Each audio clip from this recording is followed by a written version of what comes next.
आपण पाहत आहात BCCN न्यूज.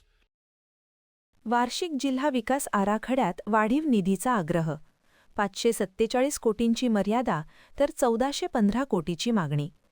बुलढाणा जिल्ह्यात आगामी आर्थिक वर्षासाठी सादर करण्यात आलेल्या जिल्हा वार्षिक योजनेच्या प्रारूप आराखड्याने जिल्ह्याच्या विकासाची दिशा स्पष्ट केली आहे.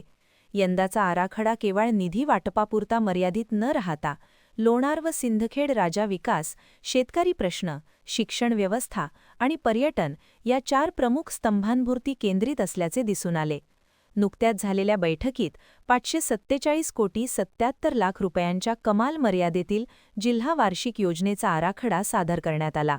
मात्र जिल्हा प्रशासनाकडून 1415 कोटी 45 लाख रुपयांची मागणी करण्यात आल्याने उपलब्ध निधी आणि आवश्यक निधी यामधील मोठी तूट स्पष्ट झाली आहे.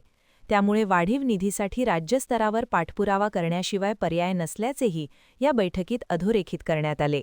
बैठकीत लोणार सरोवर आणि सिंदखेड राजा विकास आराखडा हा महत्त्वाचा मुद्दा ठरला.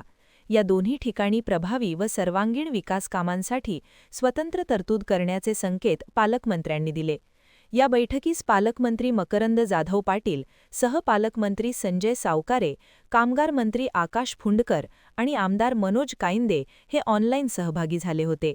तर आमदार चैनसुख संचेती, आमदार सिद्धार्थ खरात, आमदार संजय गायकवाड, जिल्हाधिकारी डॉक्टर किरण पाटील, मुख्य कार्यकारी अधिकारी गुलाबराव खरात, पोलीस अधीक्षक निलेश तांबे आणि जिल्हा नियोजन अधिकारी राहुल पवार सर्व खातेप्रमुख यांची उपस्थिती होती.